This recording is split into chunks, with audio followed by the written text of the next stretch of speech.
Amen. Nous allons continuer notre enseignement que nous avons commencé le dimanche passé. Le thème de cet enseignement est au fait les temps de l'aigle qui vole. En d'autres termes, vous comprenez que je vais parler sur l'enlèvement. Vous allez remarquer que beaucoup d'églises, en ces temps de la fin, ils ne parlent pas de l'enlèvement. Ils parlent toujours de biens matériels.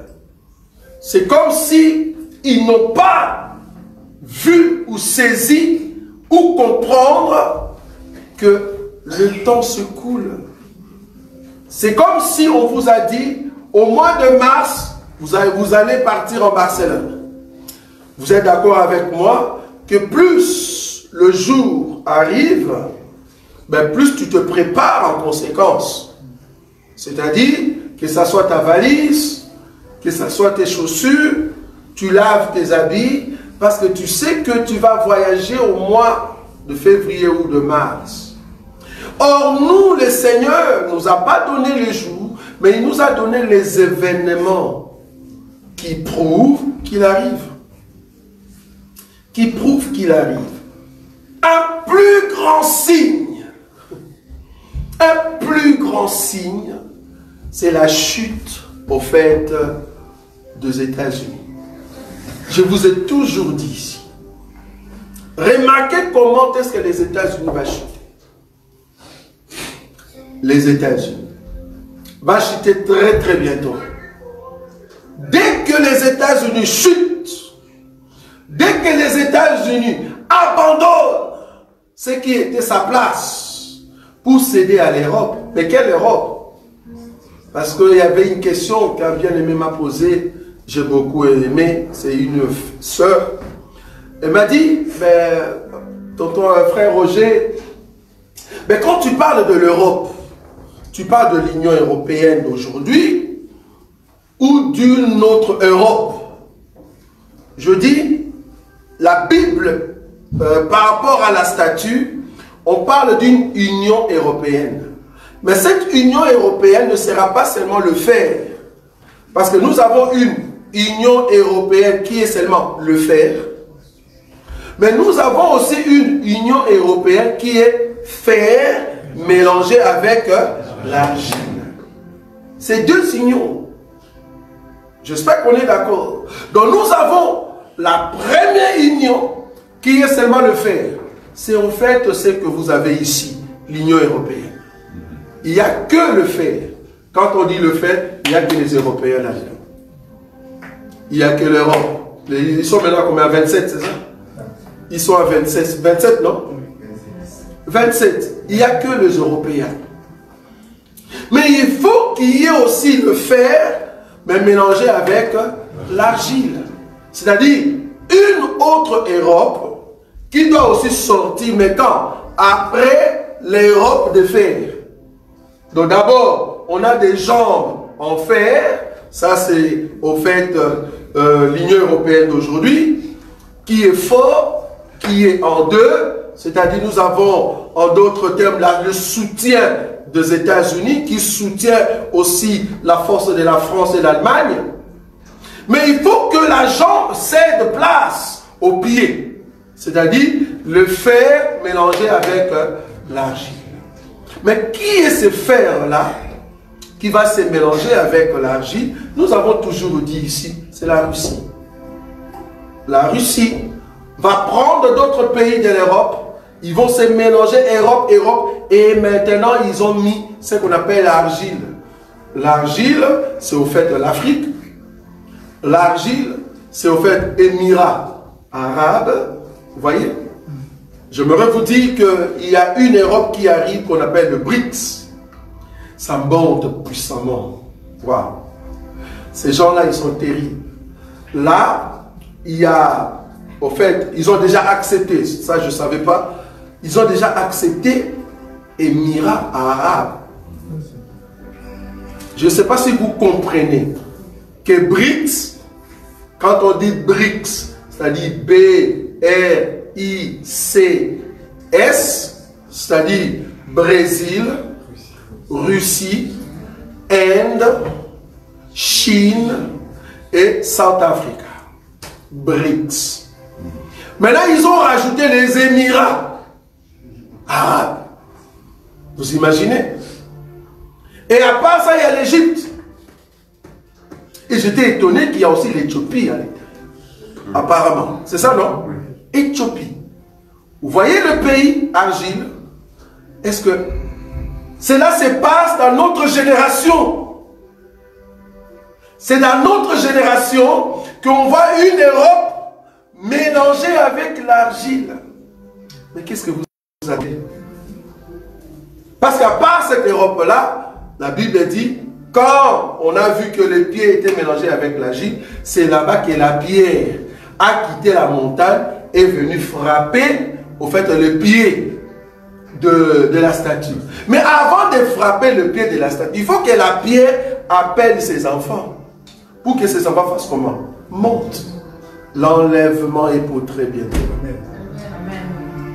Si l'église ne prêche pas l'enlèvement, on vous prêche encore les choses du monde.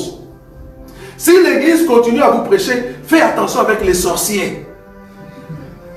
Comment est-ce que toi, es l'enfant de Dieu, tu fais encore attention à ces sorciers?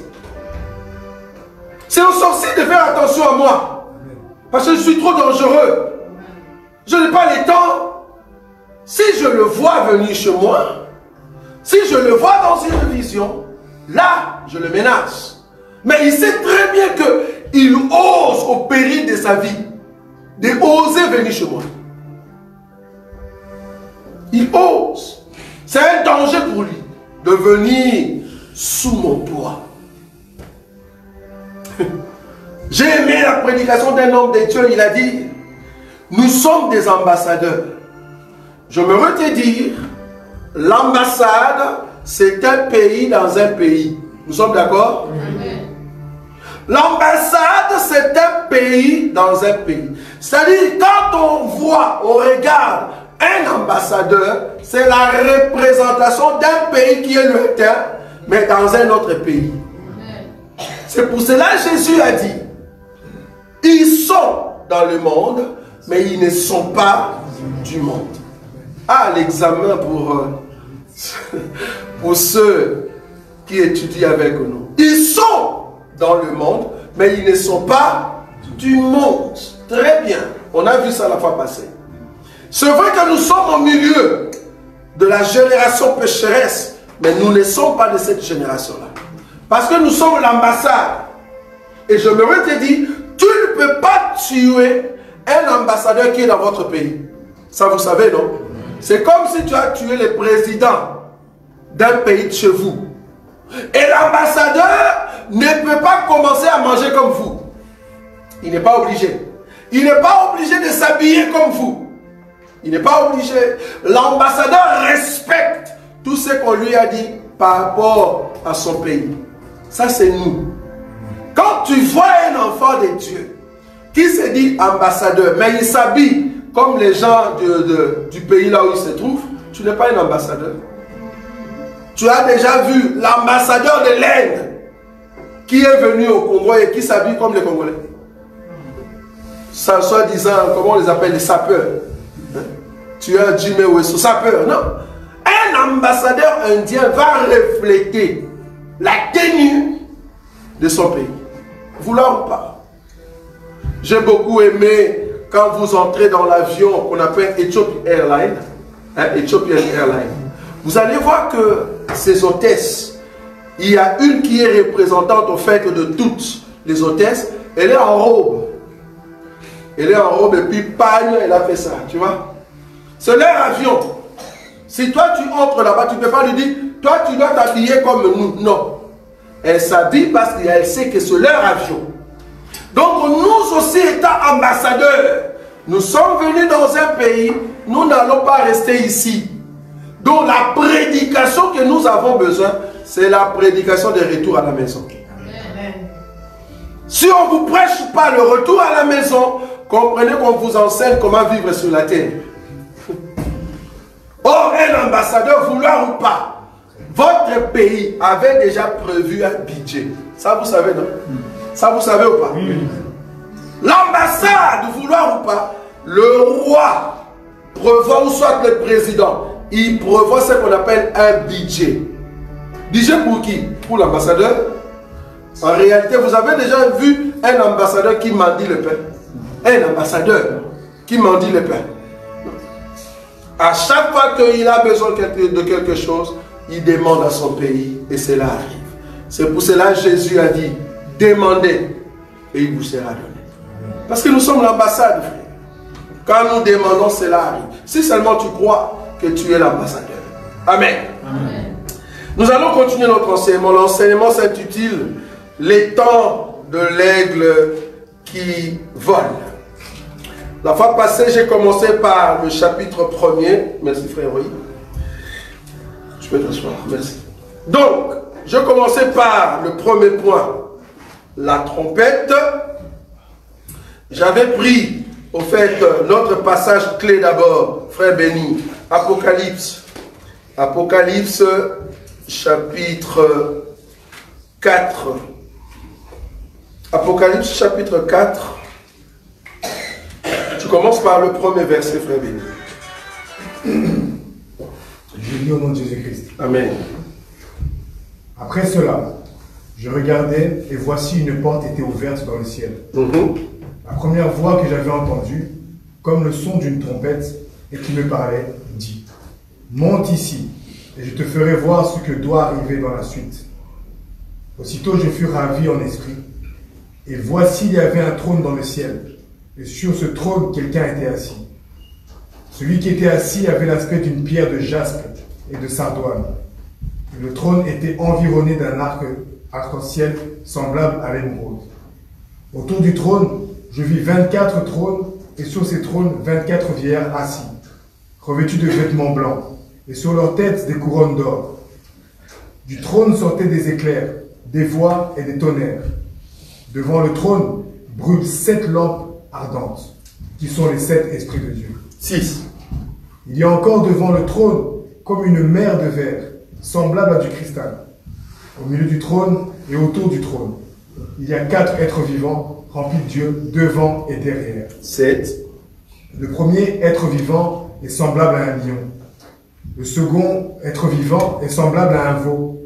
Le troisième être vivant a la face d'un homme. Et le quatrième être vivant est semblable à un aigle qui vole. 8. Les 4 êtres vivants ont chacun 6 ailes, et ils sont remplis de Dieu tout autour et dedans, et au-dedans. Ils cessent de dire jour et nuit, Saint, Saint, Saint est le Seigneur Dieu, le Tout-Puissant, qui était, qui est et qui vient. Quand les êtres vivants rendent gloire et honneur et action de grâce à celui qui est assis sur le trône, à celui qui vit au siècle des siècles. Les 24 vieillards se prosternent devant celui qui est assis sur le trône. Et ils adorent celui qui vit au siècle des siècles. Et ils jettent leur couronne devant le trône en disant « Tu es digne, notre Seigneur et notre Dieu, de recevoir la gloire et l'honneur et la puissance, car tu as créé toutes choses, et c'est par ta volonté qu'elles existent et qu'elles ont été créées. » Parole du Seigneur. Amen. Nous avons dit que tout au long de cet enseignement, je vais montrer au peuple de Dieu comment se préparer pour rentrer à la maison. C'est comme si un papa te disait, voilà, pour aller au voyage aux États-Unis, surtout au temps de l'hiver, regarde là-bas, il fait tellement froid, donc il te faut tel manteau, telle chaussure, telle chaussette. Il te faut une petite somme. Voilà, donc on va te préparer pour aller aux États-Unis. Or, la grâce de préparer le peuple pour aller à la rencontre de l'époux, cette grâce est donnée au fait au ministre. Donc ici, dans cet enseignement, je vais vous donner les outils. Comment se préparer? Parce que tu vas te préparer pour rencontrer qui? Parce que beaucoup d'entre vous, si on vous dit Jésus, le problème avec vous, le terme, le mot Jésus, c'est que vous voyez dans votre tête, c'est Jésus de film.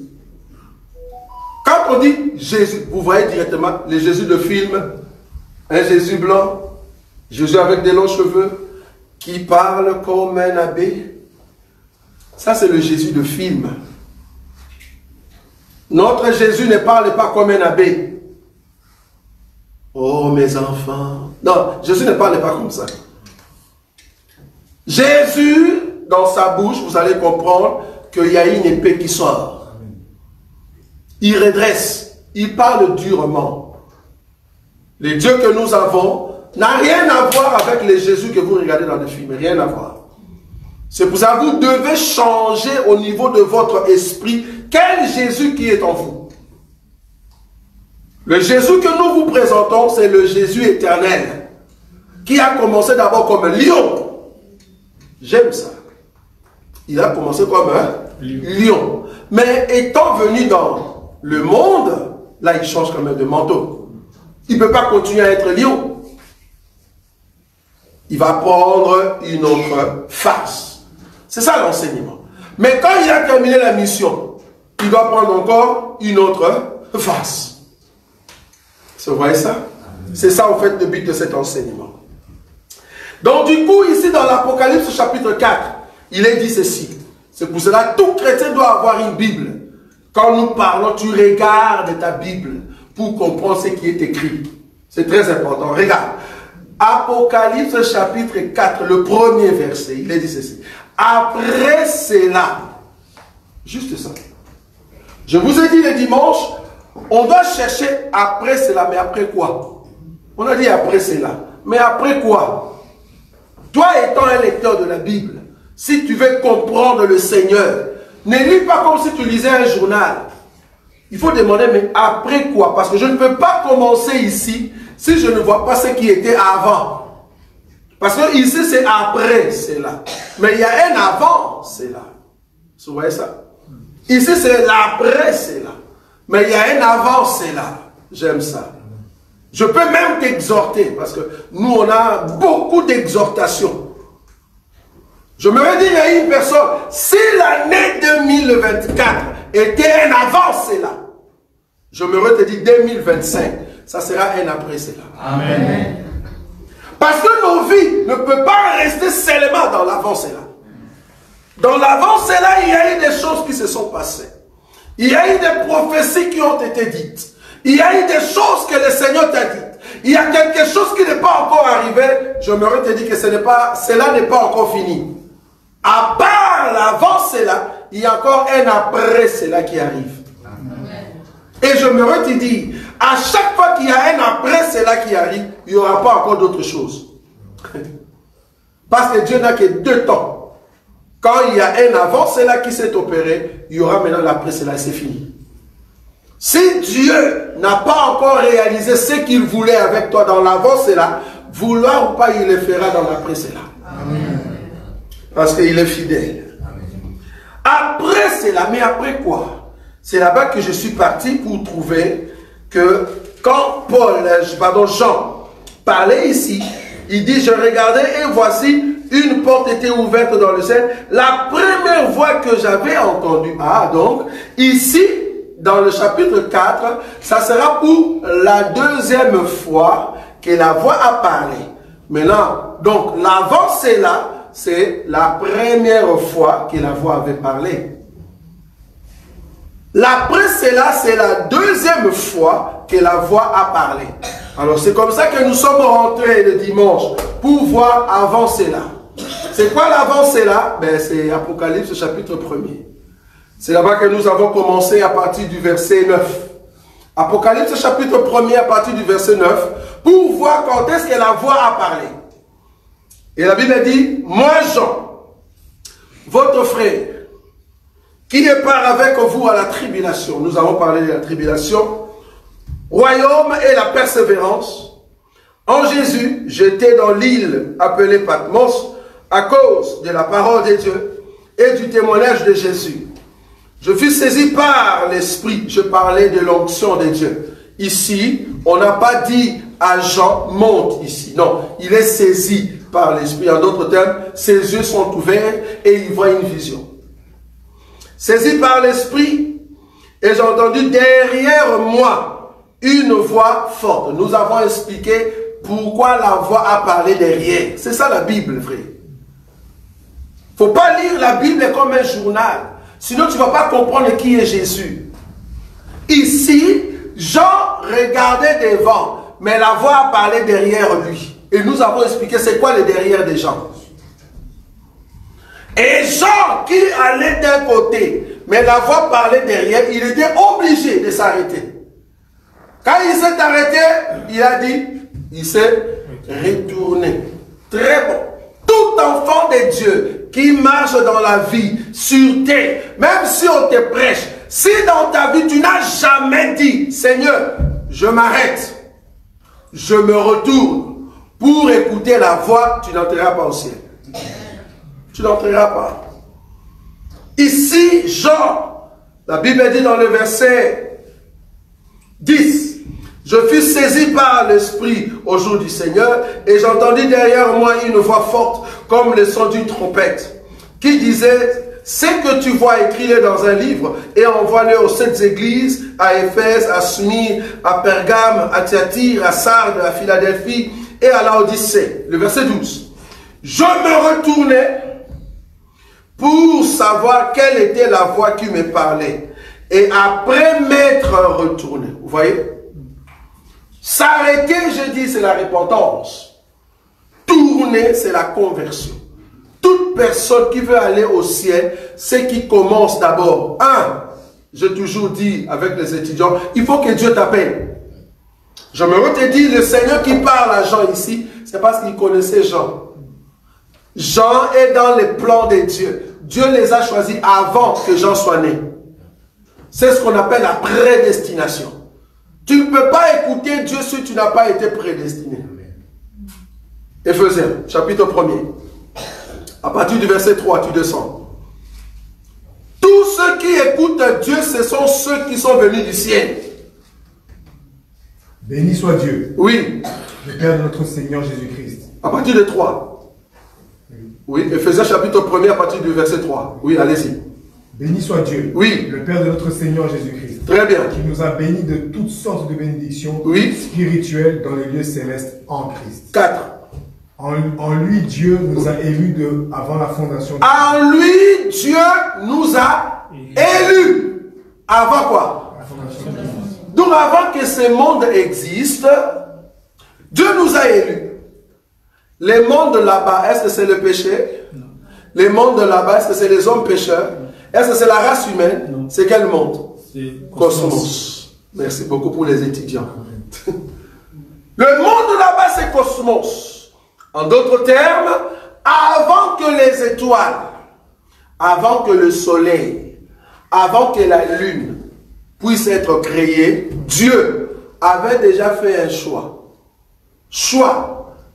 C'est-à-dire, si aujourd'hui tu suis Jésus, 2 pieds dans la marche du Seigneur, ce n'est pas par ta force. C'est parce que tu es le choix de Dieu. Amen. C'est parce que tu es le choix de Dieu. C'est pour cela que tu verras d'autres personnes. Vous avez commencé ensemble avec eux, en Christ et Jésus. Tu vas voir qu'après un temps, ils rentrent dans le monde. Après un temps, ils vont dans les arènes. Et puis tu les vois faire de... Comment on dit ça? Selfie. Dans l'arène. Mais c'est une personne qui se disait, sœur en Christ à un moment, frère en Christ. Et après quelques temps, il revient encore dans le Seigneur. Après quelques temps, quand Dieu le bénit, il rentre encore dans le... Comprenez, cette personne n'a jamais été élue avant la fondation du monde. Ce n'est pas tout le monde qui est élu avant la fondation du monde. Vous allez comprendre la suite. Il est dit quoi? Nous ayant prédestinés dans son amour. Nous ayant prédestinés par son amour. Continue. À être ses enfants d'adoption par Jésus-Christ. Donc Dieu, dans son amour, il s'est dit lui-même, ces gens ici, ils seront mes enfants. Ceux-là, créatures, mais ceux ici, c'est mes enfants. J'aimerais te dire, et nous le répétons ici, tous les hommes que tu vois sur la terre ne sont pas enfants de Dieu. Même s'ils vont dans des églises. Ils peuvent remplir l'église. Mais cela ne veut pas dire qu'ils sont enfants. Pour être enfant, premièrement, tu es d'abord prédestiné par Dieu comme enfant. Maintenant, c'est à nous de voir. Qu'est-ce qui prouve que tu es enfant? La première chose qui prouve que tu es enfant, tu marches, tu dois t'arrêter par rapport à ta vie. Une personne qui ne s'arrête pas par rapport à sa vie, tu n'es pas prédestiné. tu continues vers la mort. Parce que toute personne qui est sortie d'Adam, vouloir ou pas, nous étions voués au péché, voués à la mort. Mais le peuple de Dieu, les enfants de Dieu, vouloir ou pas, à un moment, tu dois t'arrêter. Et quand tu t'arrêtes, pourquoi tu t'es arrêté? Ben, il y a une voix qui t'appelle dans l'autre sens. Parce que toi, tu es allé vers le côté A, mais il y a l'autre sens qui t'appelle, qui te dit, arrête-toi, tourne. C'est là-bas que tu vas t'arrêter et tu tournes. Tourner veut dire conversion. Tu t'es converti, frère. La conversion ici, dans notre évangile, ce n'est pas « je vais accepter le Seigneur ». Allez, suivez-moi dans la prière. Jésus, Jésus, je vais t'accepter comme Seigneur. C'est pas ça. Nous, c'est pas ça. Si c'était ça, tout le monde va aller au ciel. Le fait d'appeler les gens, venez devant. Qui veut accepter le Seigneur? Moi, allez, suivez-moi vous tous. Seigneur Jésus, j'ai écouté ta parole, j'ai écouté ta parole. Maintenant, je t'ai péché, je t'accepte comme Seigneur et Sauveur. Après, ils vont crier avec. Ils sont sauvés. N'importe quoi. N'importe quoi. Si c'est ça être sauvé, tout le monde peut le faire. Même Judas peut le faire. Être sauvé, d'abord, premièrement, tu es prédestiné par Dieu. Amen. Dieu déjà sait que celui-là, même s'il est encore dans des boîtes aujourd'hui, un jour, il va écouter la voix derrière. Et il va s'arrêter par rapport à sa vie. Et la personne va tourner pour venir maintenant vers où? Vers la voix. Vers la voix. Très important. Amen. Amen. Donc la Bible dit ici, on l'avait dit la fois passée, la Bible dit, le verset 12, « Je me retournais pour savoir quelle était la voix qui me parlait, et après m'être retourné, je vis 7 chandeliers d'or. 7 chandeliers d'or, et au milieu de 7 chandeliers d'or, quelqu'un qui ressemblait à un fils d'homme, vêtu d'une longue robe et ayant une ceinture d'or à la poitrine. » Ok. Je dis ici que nous, dans notre évangile, Jésus est le centre de notre foi. Amen. Nous prêchons le christocentrisme. Nous prêchons Jésus au milieu de chandeliers. Si Jésus n'est pas au milieu de ta vie, ne fais pas comme nos frères nigériens. Ils ont Jésus, mais ils ont aussi vaudou. Ils ont Jésus, ils ont aussi la culture de leurs ancêtres. Non! Nous, c'est Jésus ou rien. C'est Jésus ou rien. À part Jésus, nous n'avons pas de secours. C'est Jésus qui est au milieu de nos centres, de nos vies, de notre affaire. Ce n'est pas la corruption, mais c'est plutôt Jésus qui est au milieu de tout. Que ce soit ma bénédiction, c'est Jésus qui est au milieu. Que ce soit mes enfants, c'est Jésus qui est au milieu. Que ce soit mes enfants. J'ai vu de sœurs en Christ, de mamans qui se disent maman. C'est vrai que vous venez le dimanche pour prier, mais à la maison, les enfants, on le laisse. Au lieu que Jésus soit au milieu, non. On laisse les enfants apprendre tout ce qu'ils veulent. Que ce soit à la télé. Regardez n'importe quoi. Il faut faire attention. J'ai toujours dit que l'éducation de l'enfant, c'est toujours 3 entités. La famille, l'église et la rue. Si vous avez échoué dans la maison, permettez que l'église puisse éduquer votre enfant. Si seulement l'église a une bonne parole. Mais si vous ratez aussi à l'église, ça sera maintenant la rue. Or, l'éducation de la rue, ça ne va pas. Quand je dis rue ici, c'est la télé, médias, TikTok, Facebook, WhatsApp. C'est là-bas que l'enfant va recevoir l'éducation. Contrôlez à ce que vos enfants se trouvent dans l'enseignement. Que Jésus soit au centre. J'aimerais vous dire que si les hommes ont été créés le 6e jour, le 3e jour, c'était les arbres qu'on avait créés. Oui ou non? Oui ou non? Oui. Dieu a créé les arbres le 3e jour. Les hommes le 6e jour. Mais remarquez Cantique des Cantiques. Cantique des Cantiques, je cherche l'écriture, frère Owen, de Pommier. C'est le Cantique des Cantiques, 1er ou 5. Cherchez-moi ça. Le Pommier. Vous voyez cette écriture-là? Où se trouvent les pommiers parmi les arbres? Cantique des Cantiques, chapitre combien? 2, verset 3. 2, verset combien? Il est dit quoi? Comme un pommier au milieu des arbres de la forêt, tel est mon bien-aimé. Tel le pommier, mais qui se trouve où? Au milieu des arbres, tel est mon bien-aimé. Le bien-aimé là-bas, avec 2 E ou un seul E? Un seul. Voilà, donc c'est l'homme. Vous voyez ça? Le bien-aimé ici, c'est Jésus, qui est au milieu, au centre de toute affaire, de tout ce que tu peux faire. Si tu ne laisses pas Jésus au centre de tes affaires, au centre de l'éducation de tes enfants, au centre de tes bénédictions, tu vas échouer.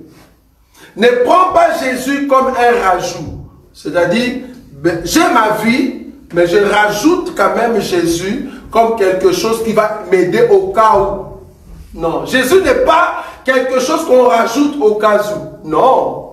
Jésus doit être au centre. En d'autres termes, tout ce que je veux faire, qu'est dit la parole? Vous voyez ça? Qu'est dit la parole par rapport à ça? Je vais acheter un habit, je suis dans le magasin, qu'est dit la parole? Quand tu essaies l'habit, tu dis, waouh, quel habit joli. Mais avant que tu sortes, qu'est dit la parole? Parce que nous autres, nous n'achetons pas n'importe quoi. Avant d'acheter, je demande, qu'est dit la parole? Parce que je suis un ambassadeur.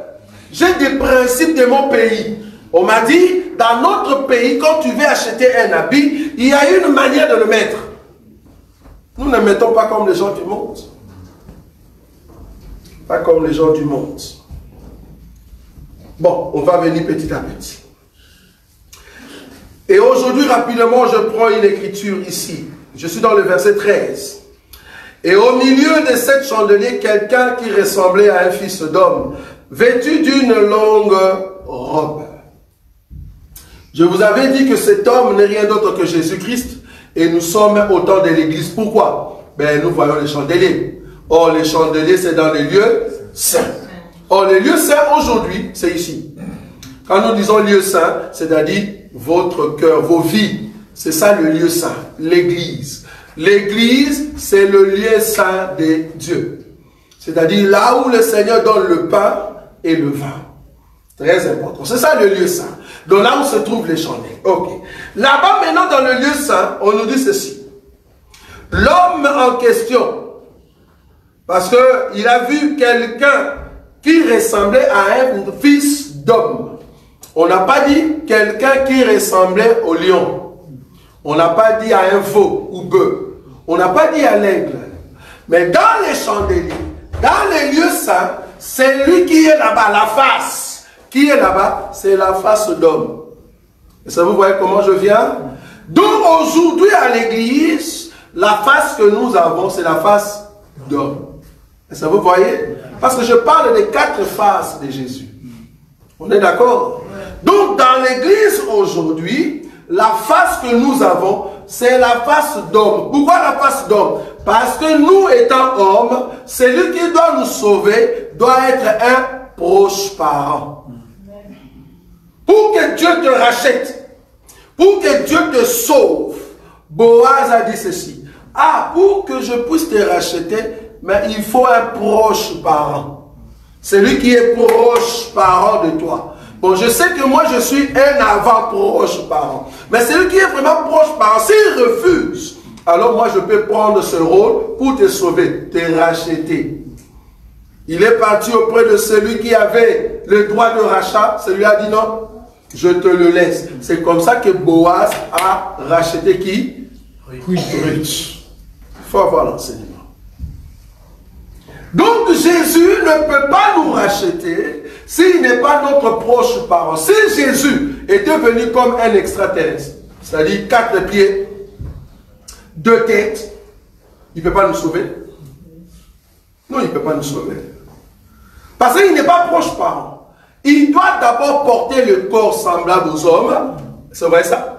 Le corps semblable aux hommes pour sauver qui? L'homme. C'est pour cela la Bible dit Dieu jugera l'homme et les sentiments de l'homme par Christ Jésus. Parce que lui-même, il a porté le corps. Et il sait maintenant comment il peut te juger. Parce que s'il n'avait pas porté le corps, il sait comment on souffre, comment on est affamé. Il sait comment est-ce qu'une femme peut te parler, comment tu dois répondre. Il sait comment est-ce que les hommes sont insolents et comment est-ce que lui répondait. Vous voyez? Donc, c'est que Jésus est étant proche parent, moi, je dois copier cela pour que je sois sauvé. Amen. Je répète, comme Jésus c'est mon proche parent, moi, pour que je sois sauvé, je dois copier ce que Jésus a fait. Amen. Comment répondre aux gens? Comment se mettre dans la peau de la soumission? Parce que Jésus, en venant sur la terre, il s'est mis dans la peau de la soumission auprès de son Père. Il a appris à être femme auprès de son Père qui était l'homme. C'est très important. Donc, je peux exhorter une personne. Si Dieu t'a donné le corps homme masculin que tu as, frère béni, c'est parce que Dieu veut t'apprendre comment est-ce que tu dois respecter l'autorité vis-à-vis des autres. Je répète, si Dieu a mis mon frère béni dans les corps masculins, c'est parce que Dieu veut l'enseigner comment est-ce que l'autorité doit s'opérer vis-à-vis des autres. Mais le même béni, Dieu va l'amener dans un boulot, là où se trouve son chef. Dieu l'enseigne comment être soumis à son chef. Amen. Donc si Dieu met ma soeur dans la peau féminin, c'est parce que Dieu veut t'apprendre comment est-ce qu'on exhibe la soumission. Amen. Donc à chaque fois que je suis dans le corps, si je ne sais pas prendre le rôle du corps que Dieu m'a donné, je serai jugé, frère. C'est pour cela que nous regrettons pour les femmes que Dieu a donné le corps féminin. Dieu a dit que la femme se taise. Mais cette femme a dit non, le Saint-Esprit n'a pas de sexe. Tu as une écriture, ça? Si tu ne sais pas, nous savons que le Saint-Esprit c'est un homme. Amen. Bon, peut-être ça vous n'aviez pas. Il faut venir nous demander. Le Saint-Esprit c'est un homme. Et Dieu n'est pas une femme. Dieu c'est un homme. Amen. Jésus a dit ceci. Personne n'est monté au ciel si ce n'est celui qui est descendu, le Fils, pas de la femme, frère. Pas de la femme. Amen. Le Fils de l'homme qui est dans le ciel. Amen. Donc dans le ciel, c'est l'homme qui est là-bas. Amen. Maintenant, toi, commence à donner la définition de l'homme comme toi tu veux. Nous savons que dans le ciel, c'est un homme. Amen. Maintenant, tous ceux qui viennent donner les messages, venant du ciel, ils viennent comme des hommes. Amen. Tous les anges dans la Bible, remarquez, depuis Genèse jusqu'à l'Apocalypse, si tu viens du ciel, tu viens pour donner les messages, tu viens comme un homme. Amen. Donc tous les messagers qui viennent pour donner les messages, ce sont des hommes, frère. Amen. Et aujourd'hui, Dieu, pour donner les messages dans l'ensemble, dans l'église, dans les corps de la femme, il utilise les hommes. Amen. Tu n'auras pas une seule écriture. J'ai bien dit une écriture. Depuis Genèse jusqu'à l'Apocalypse, où une femme a prêché dans l'assemblée. Il n'y en a pas. Il n'y en a pas. Dans l'assemblée de ça, c'est-à-dire nous sommes assis et tu viens nous donner la sémence parce que nous sommes une femme. Église est une femme qui a besoin de la sémence de l'homme. Est-ce que vous voyez ça? Maintenant, il faut que Dieu vienne dans le corps de celui qui peut donner la sémence. Pas dans le corps de celui qui porte la sémence. Non. L'église étant une femme, doit porter la sémence. Est-ce que vous voyez ça? Amen. Mais Dieu doit venir pour donner la sémence. Dieu vient dans le corps d'un homme. Bon. Je sais que beaucoup, jusqu'à présent, ils n'ont pas encore compris cela. Remarquez, je rentre dans l'Apocalypse. Apocalypse chapitre 1er, je vais finir très bientôt là. Apocalypse chapitre 1er. On nous dit, cet homme, on n'a pas dit aigle, c'est-à-dire la face de l'homme c'est quand Dieu est dans l'église. Quand nous parlons des 4 faces de Jésus, en d'autres termes, nous voulons dire chaque face a un rôle. Quand on dit la face de l'homme, cela veut dire Dieu dans l'église. Est-ce que nous sommes d'accord? Dieu dans l'église. Mais c'est Dieu-là dans l'église, il vient avec une robe. Parce que là, il est dans les chandeliers, et au milieu des chandeliers, c'est-à-dire dans les lieux saints. Mais il vient avec une robe. Or, la robe, comme vous le savez, c'est les œuvres de saints, les bonnes œuvres. Donc, il amène une robe pour montrer à l'église que si tu es église, mais tu ne mets pas les œuvres de la Bible, tu n'es pas église. Vous pouvez être 10 millions, mais étant donné que vous n'avez pas une robe, si vous n'avez pas une robe blanche, parce qu'il y a d'autres personnes, c'est vrai que vous avez des robes, mais cette robe est achetée. Cette robe est achetée. Il faut que la robe soit blanche, frère. Il faut que vos vies soient propres devant le Seigneur. Amen. Que ce soit par votre relation, que ce soit à la maison. Comment est-ce qu'une sœur en Christ peut rester dans une maison avec un homme qui n'a pas épousé? Comment? La robe que tu as, est-ce que cette robe est propre? Comment est-ce qu'un frère, tu te dis frère, tu te dis chrétien, tu te dis aller à l'église, mais tu n'as pas encore doté ta femme, et tu te dis chrétien? Tu as une robe sale? Un frère en Christ doit donner la dot. J'ai vu un homme de Dieu qui a dit la dot c'est un péché. J'aimerais rencontrer cet homme-là. Est-ce que tu comprends ce qu'on appelle dot? Dot veut dire le père te donne la femme. C'est pas l'argent, c'est la parole qui sort de la bouche du père. C'est ça la dot. Ce n'est pas l'argent. C'est pour cela que vous voyez, beaucoup souffrent pour avoir 15 000 euros. Les 15 000 euros, ça c'est votre pensée. Parce que dans votre tête, je dois faire une fête qui doit cartonner. Vous souffrez pour rien. Vous souffrez pour rien. Il suffit que le père dise, j'ai besoin seulement de 500 euros. C'est bon. Tu es marié, frère. Tu es marié. Ne souffre pas pour cartonner, pour montrer aux gens que ma fête, j'étais en costume, ma fille, ma femme était en robe telle. La salle, ça c'est toi. Ça c'est pas la dot. La dot, c'est quand le père accepte quelque chose venant de ta part et il te donne sa parole. Le père peut te dire, prends ma fille gratuitement. Oui, tu l'as épousée, frère. Si le père dit, prends ma fille gratuitement, je n'ai pas besoin d'argent. Tu l'as épousée, amène cette femme, fais ce que tu veux. C'est la dot. Nous souffrons parce que nous sommes africains. Nos pères africains pensent, plus j'ai plus de filles dans ma maison, c'est-à-dire c'est de l'argent. Donc une soeur, une fille à la maison égale argent.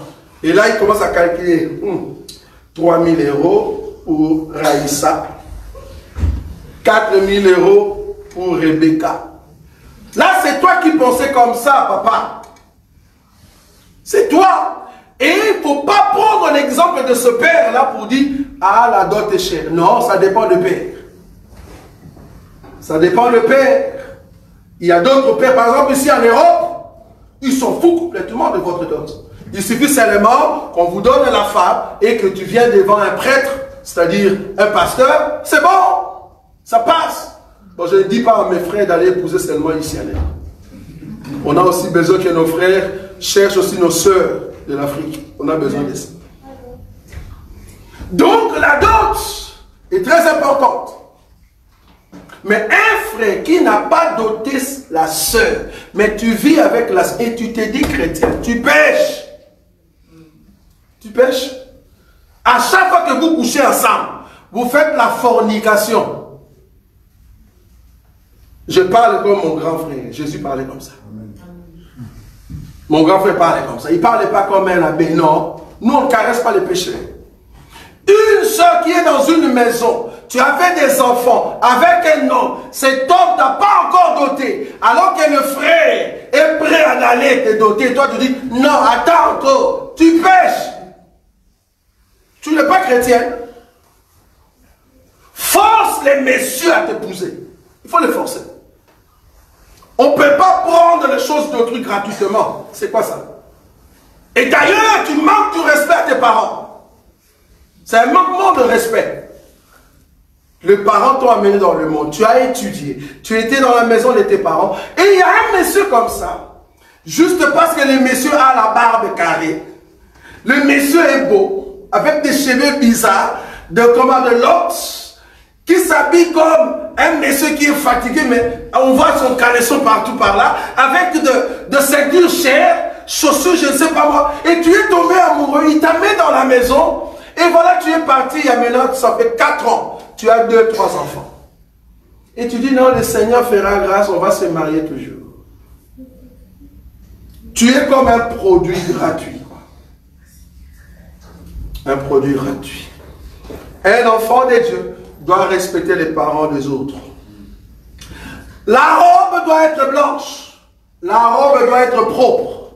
Oh, que l'année 2025, que beaucoup de ceux qui m'écoutent, que ça soit loin, que Dieu vous accorde le mariage. Amen. Que Dieu ouvre des portes afin que vous puissiez vous marier. Amen. Quand j'ai dit le mariage, je sais que le Père puisse être honoré. Amen.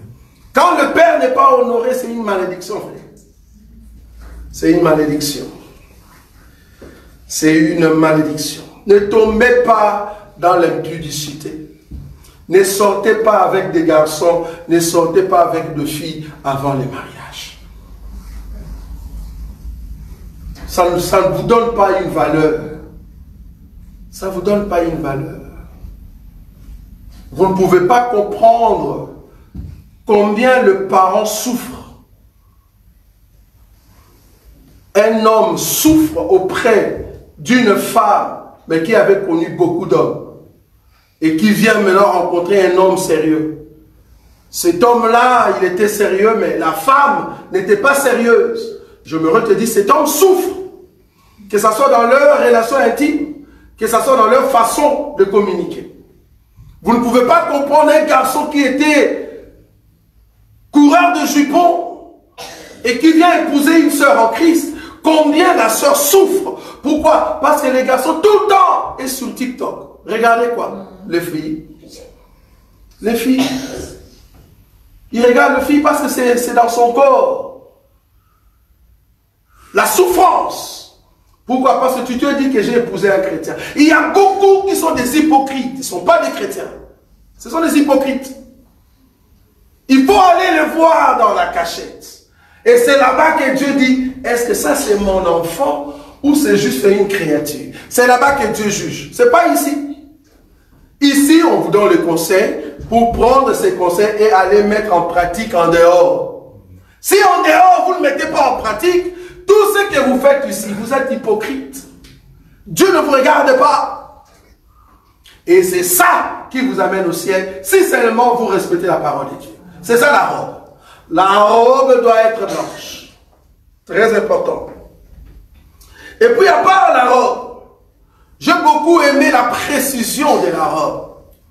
On nous a très bien dit qu'il était vêtu d'une longue robe. Nous avons des frères et des sœurs qui ont de courtes robes. La longue robe cache tous les défauts. Je répète, la Bible dit que cet homme était vêtu d'une longue robe. Pourquoi? Parce que la longue robe cache tous les défauts. Tu ne peux pas mettre une courte robe. Je ne parle pas de l'habit, je parle de ta façon d'être. Tu ne peux pas nous montrer une face, là où il y a la robe, et l'autre face, il n'y en a pas. Tu es deux faces. Et nous avons des chrétiens comme ça. Or, un chrétien doit avoir la robe de Jésus, qui cache toute sa vie. Demandez à Jésus de vous laver complètement. Ne dis pas à Jésus, Seigneur, lave seulement les côtés de la pauvreté. Lave seulement les côtés de la sorcellerie dans ma famille. Lave seulement le côté de lien de famille parentale. Lave seulement les côtés je ne sais pas bien parler. Lave les côtés où je ne suis pas intelligent. Mais les côtés d'aimer le fils, ça ne lave pas. Ça garde, moi je continue là-bas. Les côtés de choisir un homme. Choisir un homme. J'ai vu une soeur qui nous a dit, frère Roger, moi oui c'est vrai, moi j'aime les hommes, mais dans votre assemblée, je ne vois pas un homme qui est mon goût. J'ai dit, sœur, dis-moi un peu ton goût, c'est salé, sucré, amer. Donc il y a des sœurs qui ont de goût. Il ne prend pas comme base la parole, mais le goût. Et quand il dit goût, va voir dans son TikTok. Les frères en question qu'il a comme amis, ce sont les frères qui ont des lances. Vous voyez les frères qui te regardent un peu avec, tu vois. Mais ce sont des dangereux de loups terribles. Ils ont mis un peu de teinture, tu vois. Ils sont devenus comme des filles. Ils mettent un peu de rouge à lèvres. Mais il n'est pas 2 fois 2. Vous comprenez un peu? Ou n'est pas... Mais il met un peu de rouge à lèvres. Et quand il parle, tu dis, waouh! Quel langage! Pour lui, c'est ça les goûts. Or, nous, pour que je trouve le goût en toi, je dois d'abord voir mon grand frère, le Père, la sémence du Père en toi. Si tu as la sémence du Père, alors tu es mon goût. Mon goût, nous devons d'abord voir Jésus en toi. Ça, c'est la base. Maintenant, les autres, on verra après. Je n'ai pas vu un frère qui est mon goût. Continue. Et jusqu'à aujourd'hui, la soeur n'est pas encore mariée. Donc, tu n'as pas encore trouvé de goût. Quoi. Vous voyez? Tu n'es pas encore marié. C'est grave. Après la longue robe, la Bible dit, et ayant une ceinture d'or sur la poitrine. C'est là-bas que je vais terminer. Remarquez, je vais prendre l'écriture, frère béni. Lévitique chapitre 7. Lévitique chapitre 7. Prends le verset 34.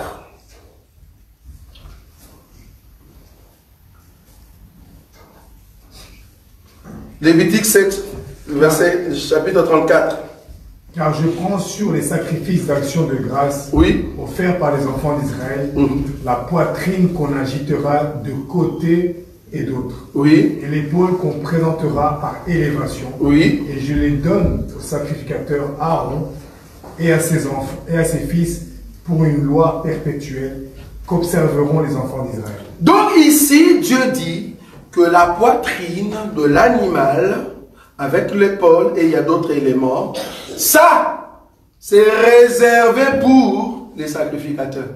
On est d'accord, non? C'est le sacrificateur qui mange quoi? La poitrine. Ce n'est pas donné à tout le monde. Donc la poitrine égale sacrificateur. On est d'accord? Ce n'est pas au peuple. Malachie. Malachie chapitre 2, le verset 7. Je cours pour terminer. Malachie 2, 7. Car les lèvres du sacrificateur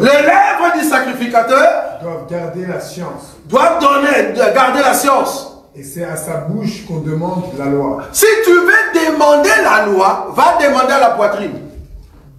Je répète, si tu veux demander la loi, si tu veux avoir la science, c'est le sacrificateur qui l'a. Or, les sacrificateurs mangent la poitrine. Est-ce que vous voyez ça? Mange la poitrine. Donc, la poitrine, c'est la part des sacrificateurs. Or, c'est dans sa bouche qu'on demande la science. Si tu veux connaître la loi, c'est auprès du sacrificateur. Nous sommes d'accord. Un autre élément, Jean chapitre 13, les versets 23 à 25. Un des disciples, celui que Jésus aimait, était couché sur le sein de Jésus. Était couché sur le sein de Jésus, dans d'autres versions sur la poitrine de Jésus. Continue. Simon Pierre fit signe de demander qui était celui dont parlait Jésus. Et ce disciple, s'étant penché sur la poitrine de Jésus, lui dit, Seigneur, qui est-ce? Jésus répondit, c'est celui à qui je donnerai le morceau trempé. Et ayant trempé le morceau, il le donna à Judas, fils de Simon l'Iscariote. Merci. Ici, la Bible dit que quand Jésus était en train de manger avec les disciples, il y en avait 12. Mais les 12 il y avait seulement un qui avait le droit de mettre sa tête sur la poitrine de Jésus. Amen. Ici, on dit sur le sein de Jésus. Alingala, oui ou non? Sur le sein de Jésus. En d'autres termes, si tu veux connaître, qui va vendre Jésus, tu vas être une personne qui couche sur le sein de Jésus. Amen. Jean était couché sur le sein de Jésus. Oh, Paul nous a dit ceci. 1 Thessaloniciens, frère.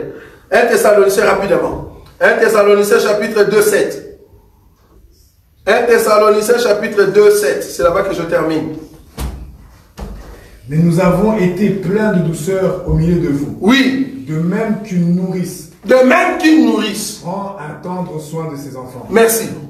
De même qu'une nourrice prend soin de ses enfants. Nourrice veut dire une maman qui a le lait dans ses seins. On est d'accord? Oui. Ici, Paul se met dans le corps d'une femme qui a 2 seins. Et ça, vous voyez ça ou pas? Amen. Donc ici, Paul se met dans le corps de Jésus et que Jean doit allaiter les seins.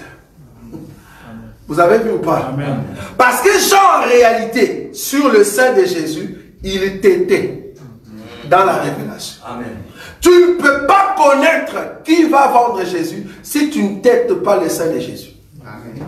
Et Dieu, tellement qu'il est miséricordieux, il a donné aux femmes 2 seins, à la loi et au témoignage. Et dans les seins, il faut qu'il y ait du lait. Parce qu'il y a d'autres femmes, dans leur sein, il n'y a pas du lait. Mais Jésus, étant une femme, dans la douleur de l'enfantement, avait 2 seins. Et Jean était là pour bénéficier la chaleur du sein de Jésus. Et c'est là-bas que Jésus va dire, c'est lui qui va tremper avec moi le pain. C'est lui qui va venir. Jean a compris cela. Pourquoi? Parce qu'il était sur la poitrine de Jésus. Pierre a dit, je ne vais pas demander à une autre personne. Je demande à celui qui est sur le sein de Jésus. Les ministères aujourd'hui, partout où vous allez passer, si vous ne voyez pas que ce ministre-là a les 2 seins, n'allez pas. N'entrez pas dans une église où on vous prêche des choses, il n'y a que seulement un sein. Quand on grandissait, il y avait une histoire au Congo. Il y avait quelqu'un à l'époque que nous on étudiait. On l'appelait Satongebia. Est-ce que les anciens connaissent ça? Satongebia. C'est qui Satongebia? Satongebia, c'était un monstre. Et ce monstre avait un œil, un bras, un sein. Donc des ministres qui ne prêchent que d'un côté, ce sont des Satongebia. Vous voyez ça? Si vous entrez dans une église où on ne vous prêche pas à la loi et au témoignage, on explique dans l'Ancien Testament, dans la lumière du Nouveau Testament, comprenez que vous êtes dans une église de monstres. Ça tombe bien. Une église qui ne parle que de combat. Mais on va souffrir pour rien, frère. Et là, tu vois des gens transpirer pour couper. Mais quand tu leur dis, abandonne les maris d'autrui, tu commences à juger les gens. Ils sont partis. Vous voyez? C'est parce qu'ils n'ont pas besoin d'une parole qui traite leur intérieur. Mais la parole qui condamne l'autre, la parole qui brise l'autre, là, ils viennent avec des machettes. On va couper. Ils pensent que le combat, c'est la femme qui combat. Non! Ce n'est pas l'église qui combat, frère. Jésus a combattu. Nous partons auprès de Jésus pour recevoir quoi? La victoire. C'est pour ça que la Bible l'appelle combat le bon combat. Et c'est quoi le mauvais combat? Ta Bible dit combat le bon combat. On n'a pas dit le mauvais. C'est quoi le bon combat? Mais le combat de la foi. Amen. Si tu as la foi, toi, tu combats bon.